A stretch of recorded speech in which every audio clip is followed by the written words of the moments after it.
Ok, vamos a comenzar entonces los libros sinópticos. El día lunes dimos inicio, vamos a repasar rápidamente porque nos toca ya entrar directamente al primer libro que es el libro de Mateo. Los evangelios sinópticos son Mateo, Marcos y Lucas. Estos constituyen el primer grupo de libros del Nuevo Testamento y representa la vida, el ministerio, la muerte y la resurrección de Jesucristo. Se los denomina o se los llama sinópticos porque pueden leerse de manera paralela. O sea, tanto en Mateo como en Marcos y Lucas hay historias similares. Aunque cada evangelista o cada autor escribió con un propósito distinto y para una audiencia en particular. Esto no quiere decir que ninguno de los tres escribió por escribir o uno se copió el otro. Cada personaje escribió de una manera particular, tienen algunas diferencias y sobre todo la audiencia para quien fue escrito estos libros. Pero los tres coinciden en proclamar a Jesucristo como el Salvador prometido por Dios.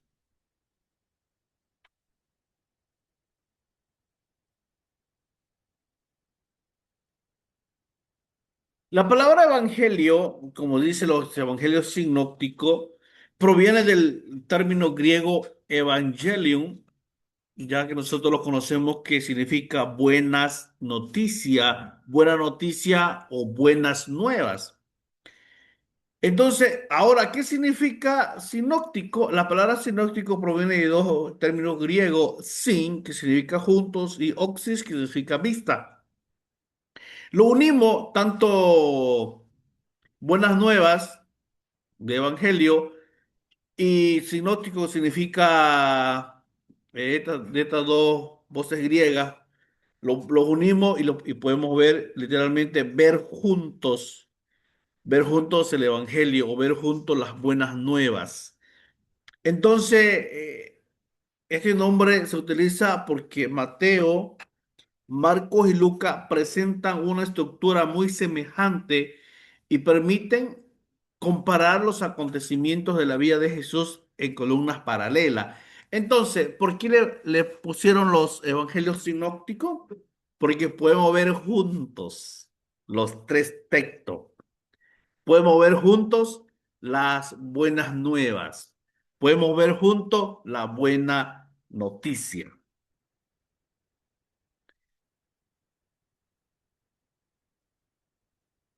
Los evangelios no son simplemente biografía de Jesús. Muchas veces uno confunde y puede decir, si ustedes quieren conocer a Jesús, lean los evangelios o lean los primeros tres libros. No, los evangelios no son simplemente biografía de Jesús, son testimonios inspirados por Dios que representan el significado teológico de su ministerio y llaman a los lectores o nos llaman a nosotros a la fe y al discipulado. Entonces, tanto Mateo, Marcos y Lucas no simplemente no hablan de la vida de Jesús. ¿Usted quiere conocer la vida de Jesús? Dicen, lean los primeros tres libros. No, va más allá. Son testimonios inspirados por Dios que representan un significado teológico de su ministerio y llaman a nosotros a la fe y al discipulado. ¿Cuál es la característica? eh, ¿Cuál es la característica de estos evangelios? ¿Cuál es la característica de estos evangelios?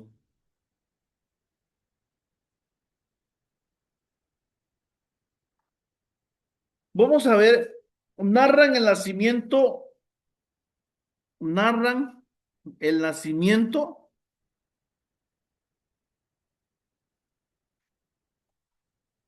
¿Cuál es la característica de estos evangelios?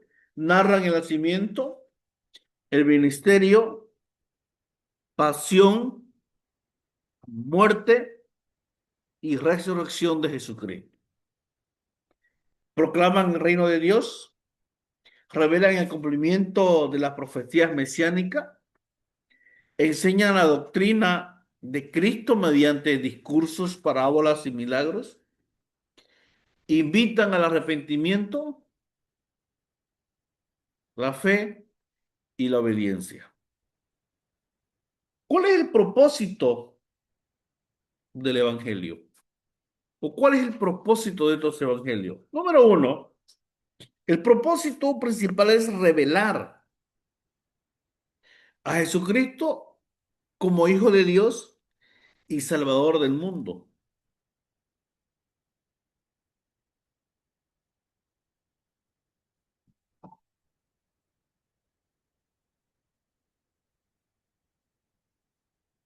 ¿Cuál es la diferencia? ¿Cuál es la diferencia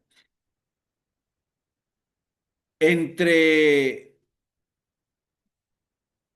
entre estos tres libros? ¿Cuál es la diferencia entre Mateo, entre Marcos y Lucas? Por ejemplo, Mateo, pero antes de dar la diferencia, hay que recalcar que toda la Biblia es inspirada por Dios. Toda la Biblia es inspirada por Dios.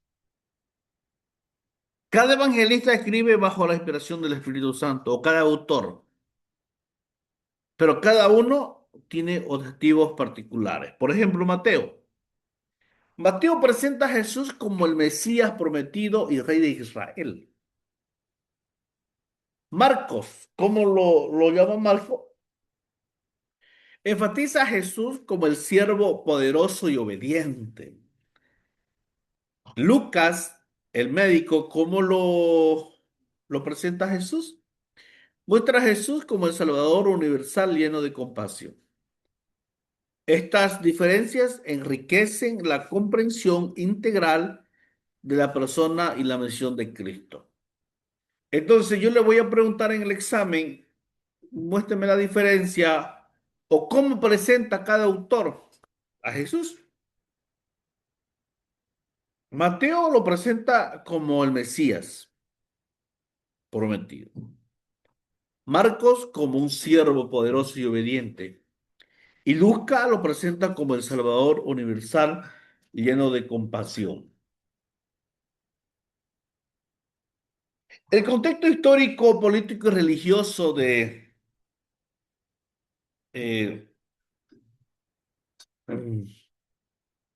de estos libros comprenden el contexto del siglo I o siglo primero. Después del periodo del Antiguo Testamento, transcurrieron 400 años. Recuerden los 400 años de silencio, desde el último libro del Antiguo Testamento hasta Mateo, conocido como el periodo intertestamentario. Durante este tiempo ocurrieron cambios importantes. Por ejemplo, en el contexto político, Palestina estaba bajo el dominio de Roma. Los principales gobernantes fueron César Augusto, eh, Herodes el Grande,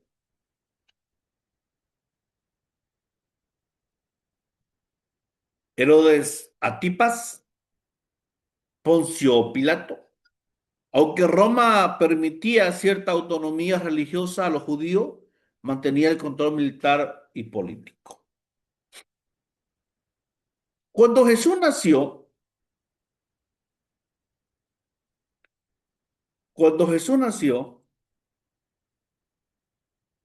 El Imperio Romano gobernaba, en el Imperio Romano gobernaba gran parte del mundo conocido, facilitando la comunicación mediante carreteras, estabilidad política y un lenguaje común, el griego koiné. Recuerden de que Roma era potencialmente económica grande y lo que a Roma para conquistar, ellos hacían carreteras, ¿no?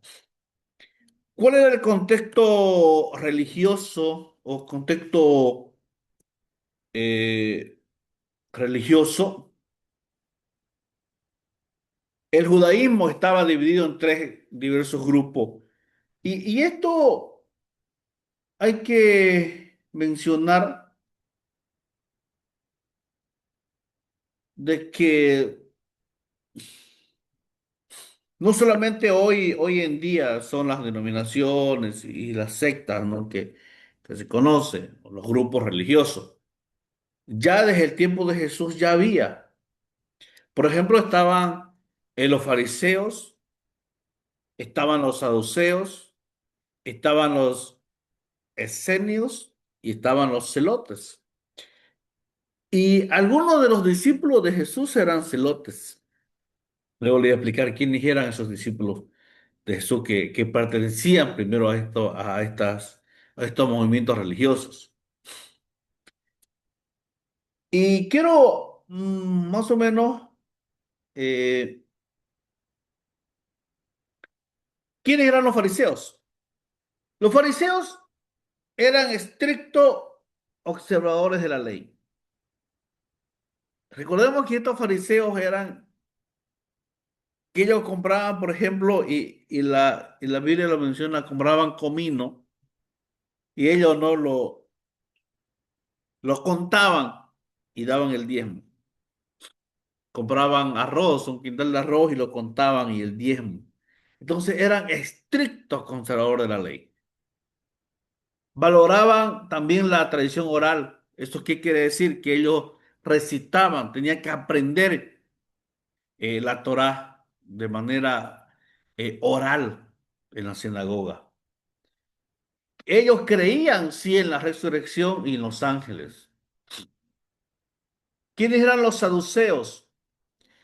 Era un grupo sacerdotal, aceptaban únicamente el Pentateuco como autoridad, los primeros cinco libros de Moisés.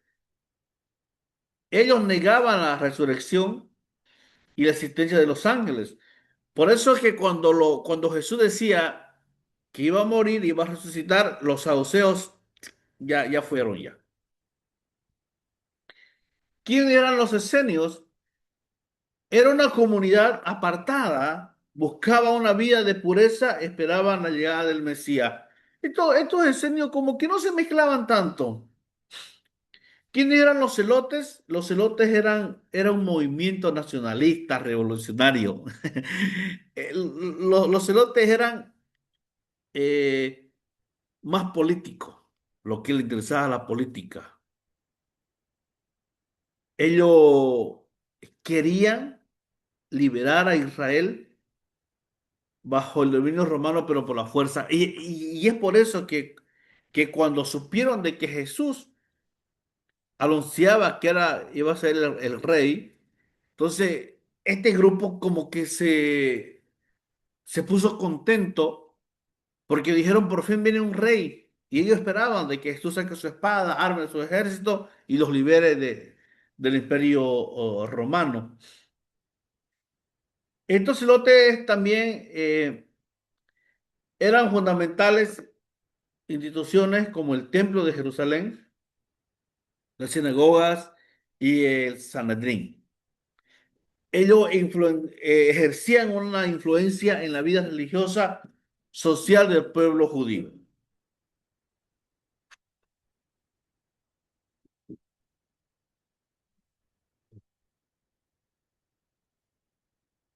Principales teorías, hipótesis de la prioridad de Marcos, es la propuesta más aceptada de la investigación contemporánea. Afirma que Marcos fue el primer evangelio escrito y que Mateo y Lucas utilizaron este texto como una de sus fuentes principales. Acá habla de que Mateo fue el primer libro que se escribió. Hablamos también de la hipótesis de la fuente Q, plantea la existencia de una colección escrita de dichos de Jesús, denominada Q, que es la palabra alemana fuente, utilizada por Mateo y Lucas para incorporar enseñanzas que no aparecen en Marcos. Además de Marcos y la posibilidad de la fuente Q, Mateo y Lucas habrían utilizado tradiciones orales y documentados propios de sus respectivas comunidades. ¿Qué más hablamos el día lunes?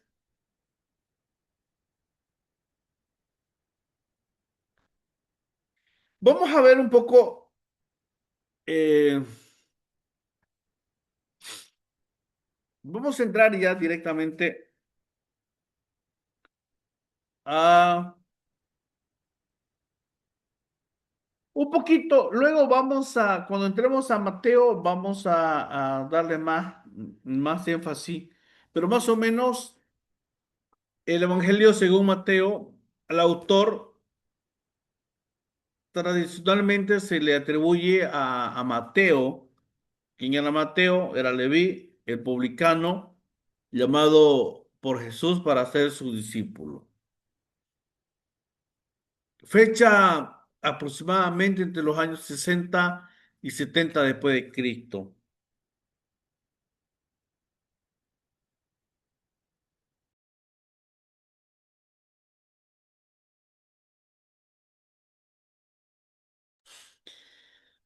Eh, ¿Cuál eran destinatarios?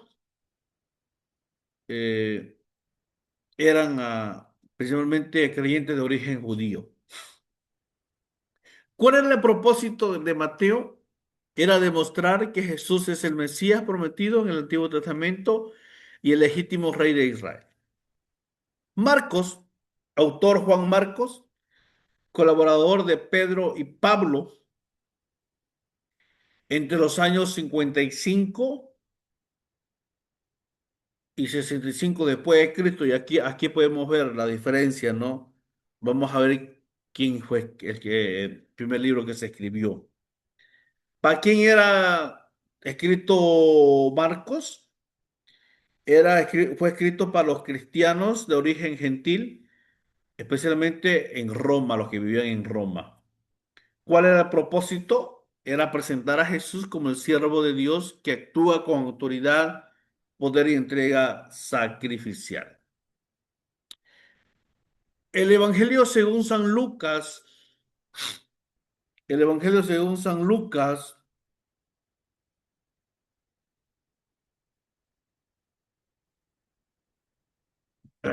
autor Lucas, médico. Recordemos que Lucas no era discípulo de Jesús, era médico y compañero del apóstol Pablo. Esto fue más o menos entre el año 60 y 62 después de Cristo.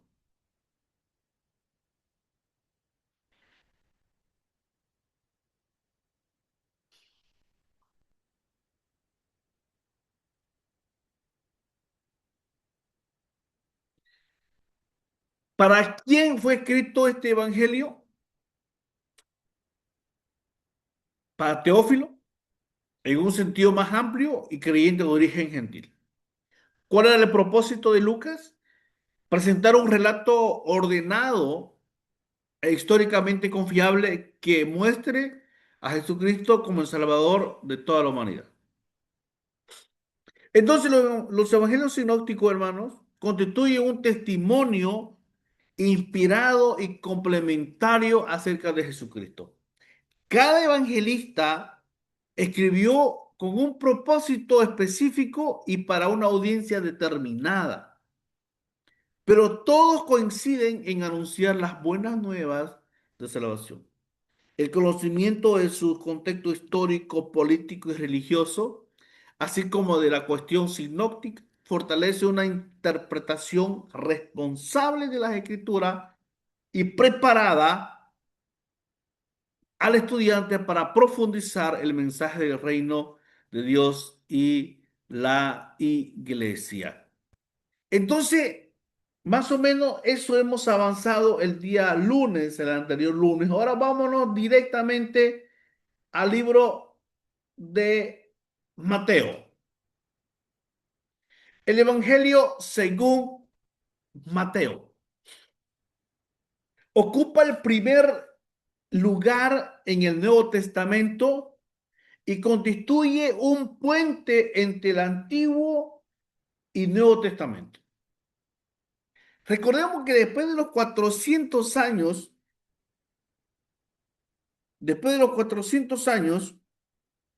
de silencio, que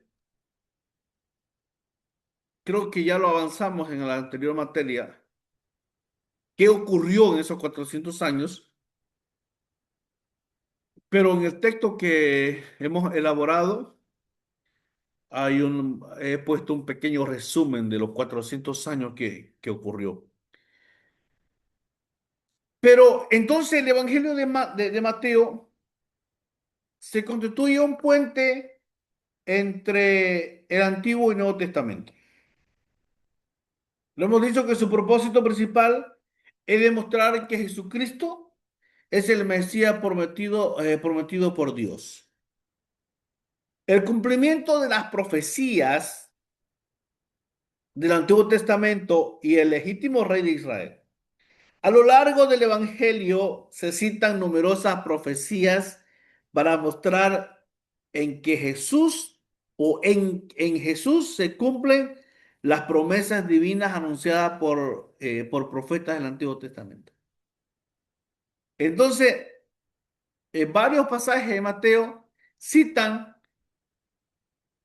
las profecías de algunos profetas del Antiguo Testamento.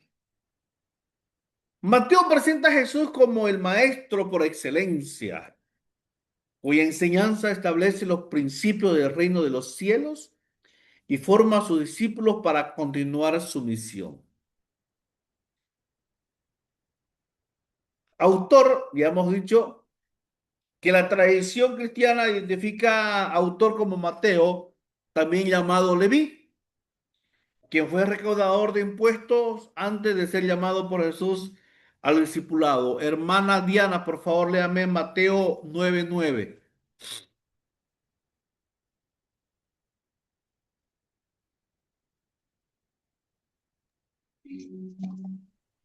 Ya.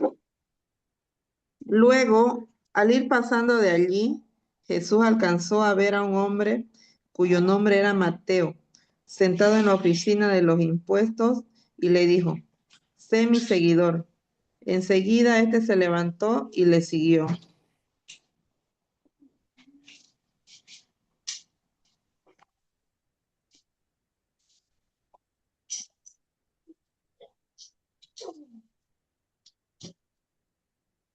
Ok.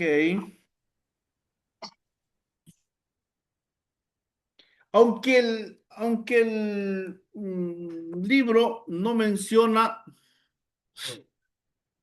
explícitamente el nombre del autor, la iglesia primitiva atribuyó únicamente esta obra a Mateo. ¿Le decía la fecha de la composición o que esta es cuando se escribió este libro, cuándo sale este libro a la luz? La mayoría de los estudiosos datan entre los años 60 y 70 después de Cristo, antes o poco después de la destrucción del Templo de Jerusalén. ¿Para quién fue escrito este libro de Mateo? Este libro de Mateo fue escrito déjenme ver un ratingo, fue escrito principalmente, fue escrito para los lectores o los discípulos o la gente de origen judío que conocían las escrituras del Antiguo Testamento. O sea, este libro fue exclusivamente, por ejemplo, en el barrio Plan, en el Plan 3000, digamos un ejemplo. En el Plan 3000 hay un grupo de judíos que conocen el Antiguo Testamento, que creen en Dios. Entonces, Mateo fue escrito para eso. Mateo lo escribe y se lo envía a ellos. Entonces, Mateo escribió principalmente para lectores de origen judío que conocían las escrituras del Antiguo Testamento, porque había judíos que no, entonces para ellos no. A este grupo se los envió. Hace frecuentemente referencias a la ley, los profetas y las promesas mesiánicas. ¿Cuál era el propósito que tenía Mateo? El Evangelio fue escrito con varios propósitos. Vamos a mencionar, número uno, demostrar que Jesús es el Mesías esperado por Israel. Era por eso que este grupo de los celotes esperaban, ¿no? Cuando fue anunciado de que Jesús era el rey o el Mesías o el rey, ellos esperaban que Jesús arme su ejército. Presentar a Jesús como el rey del reino de Dios. Mostrar el cumplimiento de las profecías del Antiguo Testamento. Uno de los propósitos de Mateo era de que sí se estaba cumpliendo las profecías del Antiguo Testamento. Enseñar los principios del reino de los cielos. Enseñar los principios del reino de los cielos. Formar discípulos comprometidos con la misión de Cristo.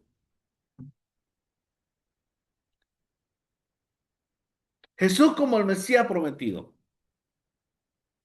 Uno de los temas centrales del Evangelio de Mateo es la identidad mesiánica de Jesús. El término Mesías significa ungido y corresponde al término griego Cristo del Antiguo Testamento. Dios prometió enviar un Salvador descendiente de David que gobernaría con justicia y establecería el reino eterno. Mateo demuestra el cumplimiento de estas promesas mediante, número uno, la genealogía de Jesús. Mateo inicia con la genealogía de Mateo 1, versículo 1 al 17, destacando que Jesús es hijo de Abraham, hijo de David,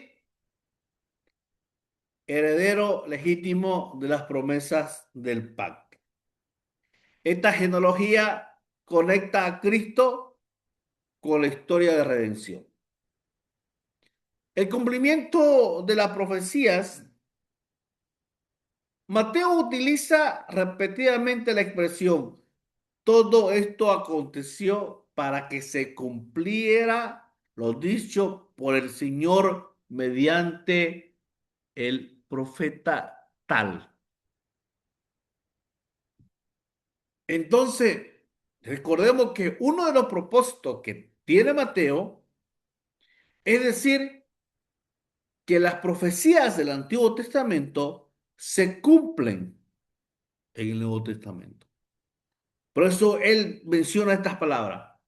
Todo esto aconteció para que se cumplieran lo dicho por el profeta o por el Señor mediante el profeta. A ver, ¿cuáles eran estas profecías? O vamos a ver algunas profecías más destacadas. Por ejemplo, hermano Marcos, por favor, léame Isaías 7:14 y la hermana Diana me prepara Mateo 1:22 al 23.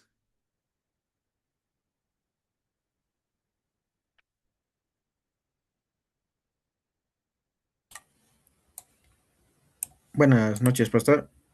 Estamos Isaías 7:14. Así dice la palabra.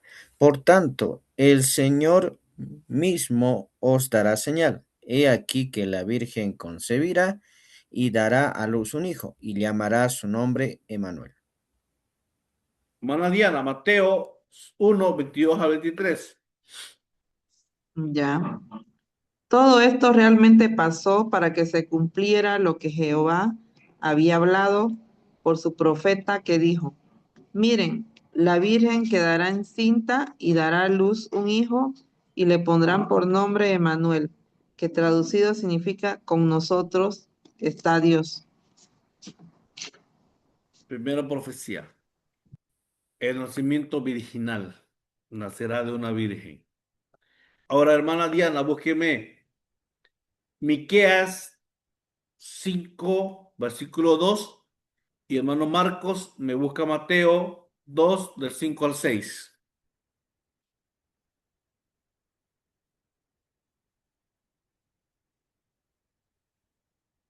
Miqueas 5, ¿cuánto pasó? Miqueas 5:2. Ay, ya. Y tú, oh Belén, Efrata, el demasiado pequeño para llegar a estar entre los miles de Judá. De ti me saldrá aquel que ha de llegar a ser gobernante en Israel, cuyo origen es de tiempos tempranos, desde los días de tiempo indefinido. Mateo, hermano Marcos Amén, pastor. Mateo, dos estamos, cinco y estamos, seis allá. Perdón, pastor. Así dice la palabra. Ellos le contestaron, en Belén de Judea, porque así lo escribió el profeta, y tú, Belén, de la tierra de Judá, no eres la más pequeña entre las principales ciudades de Judá, porque de ti saldrá un jefe que guiará a mi pueblo Israel. Se están cumpliendo, ¿no? Ahora, hermano Marcos, me busca este nacimiento de Belén. Ahora viene la huida a Egipto. Búsqueme Oseas 11:1 y hermana Diana Mateo 2:15.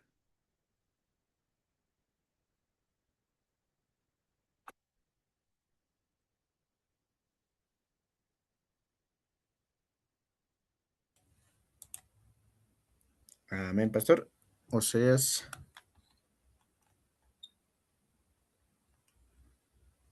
Oseas 11:1. Cuando Israel era niño, yo lo amé, y de Egipto llamé a mi hijo. Mateo 2:15, ¿qué dice, hermana? Y se quedó allá hasta el fallecimiento de Herodes, para que se cumpliera lo que Jehová había hablado por su profeta que dijo, de Egipto llamé a mi hijo. Sí, qué interesante, ¿no? Ahora, hermana Diana, búsqueme Ministerio de Galilea. Isaías 9:1 al 2. Y hermano Marco me busca Mateo 4:13 al 16.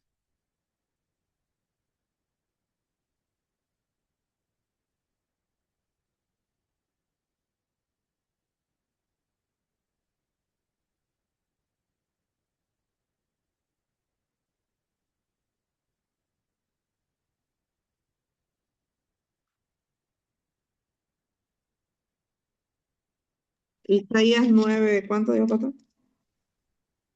Isaías 9 del 1 y 2. Ya.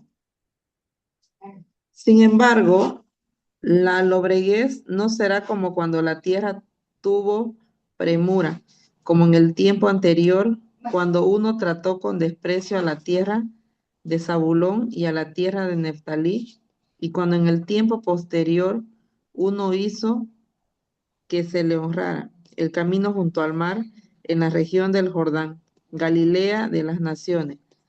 El pueblo que andaba en la oscuridad ha visto una gran luz.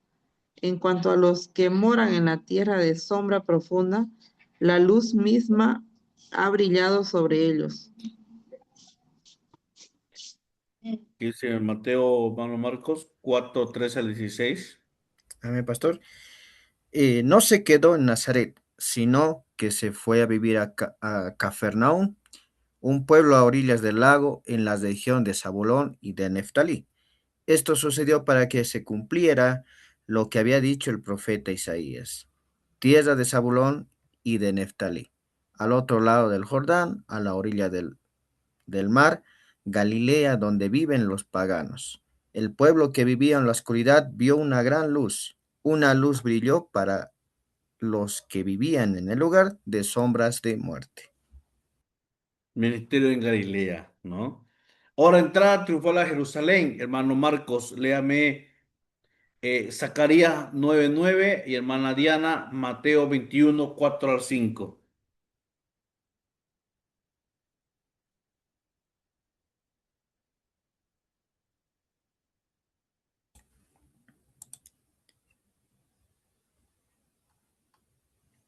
Amén, pastor. Alégrate mucho, ciudad de Sión, canta de alegría, ciudad de Jerusalén. Tu rey viene a ti, justo y victorioso, pero humilde, montado en un burro, en un burrito, cría de una asna. Mateo 21:4 al 6, 4 al 5. Ya. Esto verdaderamente se efectuó para que se cumpliera lo que se había hablado mediante el profeta que dijo: digan a la hija de Sión, mira, tu rey viene a ti, de genio apacible y montado sobre un asno, sí, sobre un pollino, prole de una bestia de carga. Amén. Hermana Diana, hasta aquí, ¿algún comentario, algo que le parece nuevo desde la introducción hasta hemos avanzado?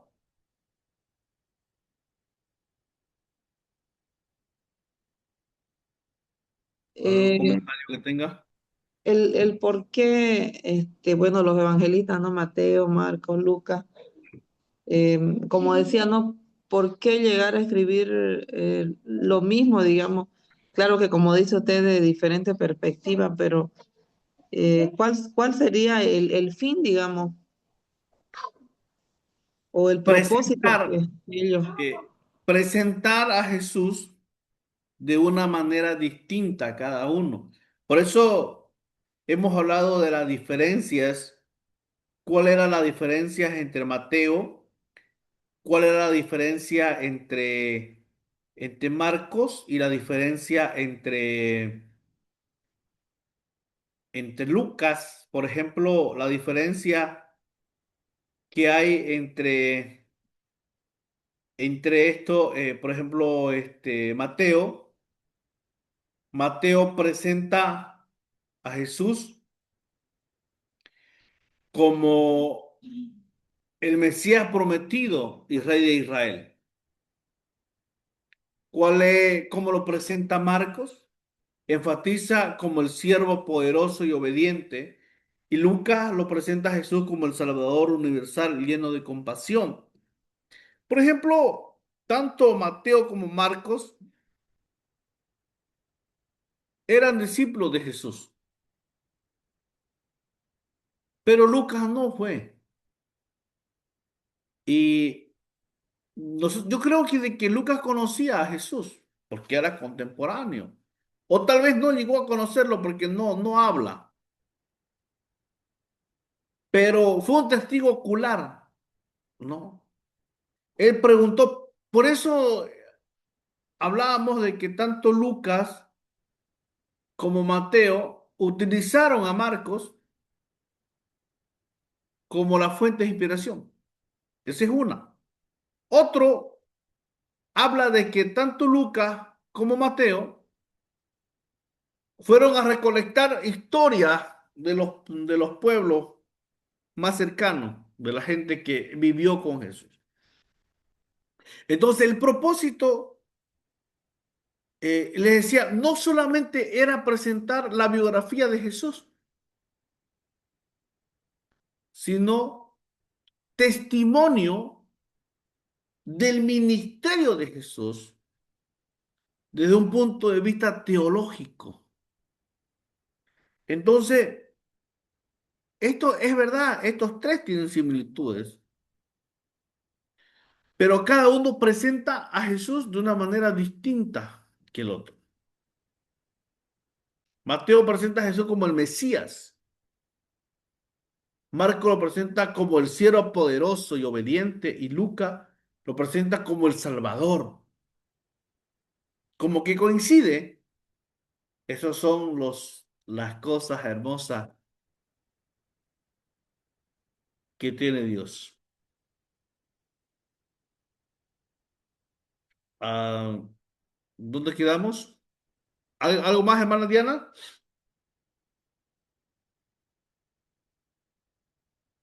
No, no, está bien.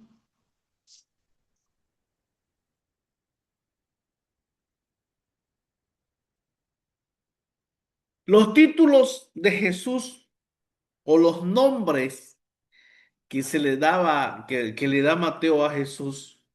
Por ejemplo, Mateo presenta diversos títulos cristológicos para Jesús. Número uno, Mesías. Y Mesías es ungido. Lo llama hijo de David. Lo llama hijo de Abraham. Lo llama hijo de Dios. Lo llama Emanuel, que significa Dios con nosotros. Rey de los judíos. Señor. Cada título, hermanos, cada título revela un aspecto de la identidad y misión de Cristo. Cada título que le da Mateo a Jesús revela un aspecto de la identidad y misión de Cristo. El reino de los cielos, habla mucho Mateo del reino de los cielos. La expresión reino de los cielos aparece más de 30 veces en Mateo y es una de las características distintivas de este evangelio. Mateo utiliza esta expresión en lugar del reino de Dios, probablemente por respeto o respeto judío al nombre divino. El reino de los cielos es el gobierno soberano de Dios manifestado en la persona y obra de Jesucristo. No se limita a un territorio geográfico, sino que representa el reinado de Dios sobre quienes reconocen la autoridad o su autoridad. Y es por eso que hoy en día muchos predican, ¿no? Eh, que tenemos que tener la autoridad o el reino de los cielos, el reino en la tierra, ¿no? ¿Y qué significa esto?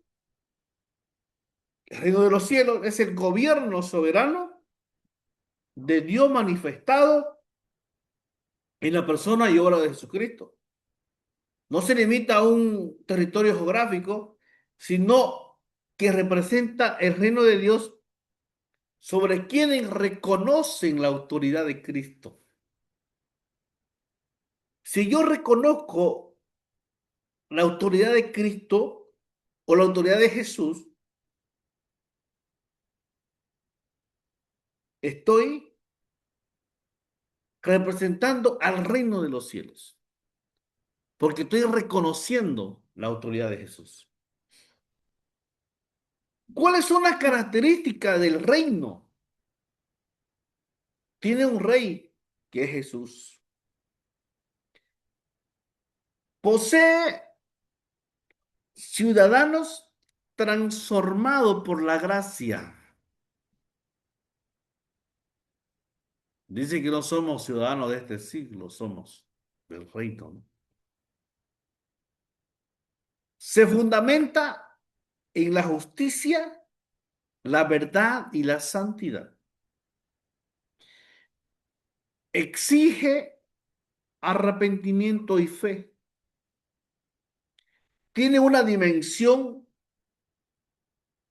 presente y una consumación futura.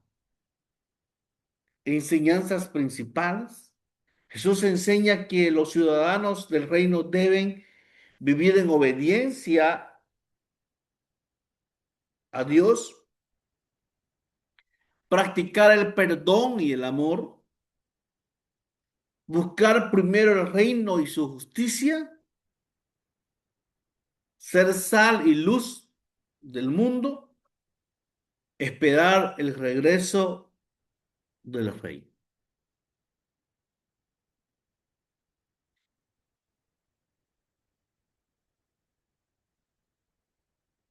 Vamos a ver, en el libro de Mateo hay 5 discursos y aquí va la primera tarea. Anótense.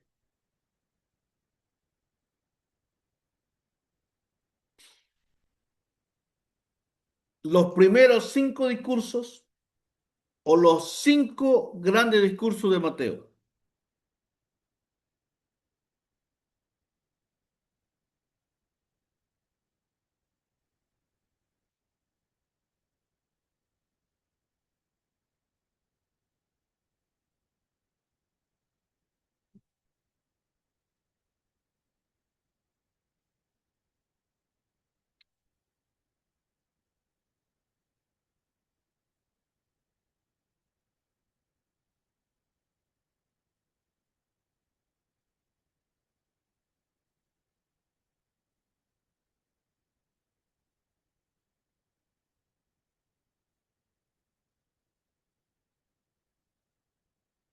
Los 5 discursos de Mateo.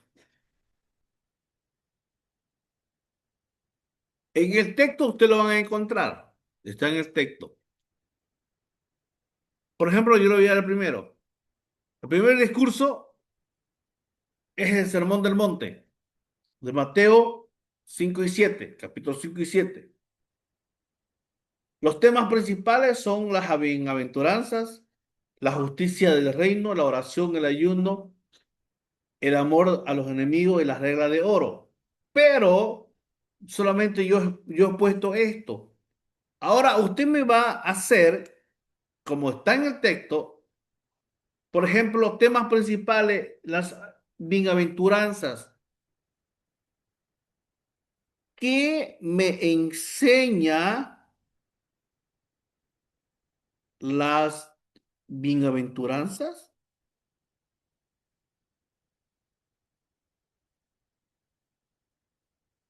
Y ahí luego viene la justicia del reino. ¿Qué me enseña la justicia del reino? ¿Qué me enseña la oración? ¿Qué aprendo sobre el ayuno? ¿Qué aprendo sobre el amar a los enemigos? ¿Qué aprendo sobre la regla de oro? Están aquí los 5 en el libro. Solamente que usted me va a escribir la enseñanza. Ahí están los 5 discursos que el día miércoles lo vamos a aprender, pero ya usted lo tiene que ir haciendo. Esta tarea, hermano querido, no quiero llenarlo de tarea porque no me gusta, pero va a ser para el último día de clase, el 26 de octubre, que no va a ser la primera tarea, le voy a dar más, pero va a ser para el 26 de octubre, que de agosto, 6 de la tarde. Ya me Todas las asusté. tareas que yo le dé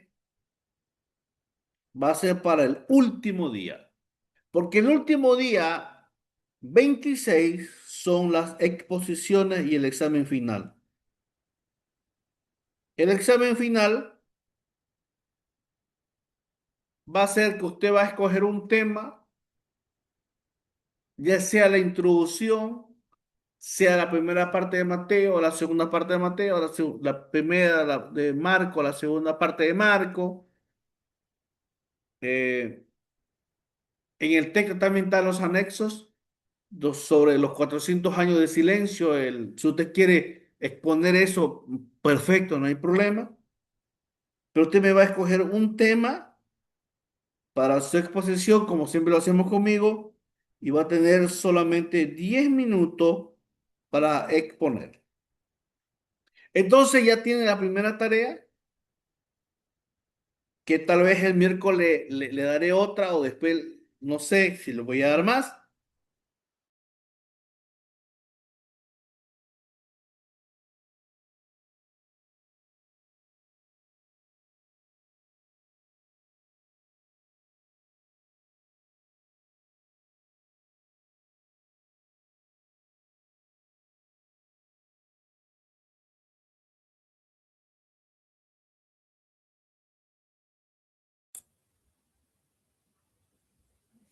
Su señal se fue, pastor.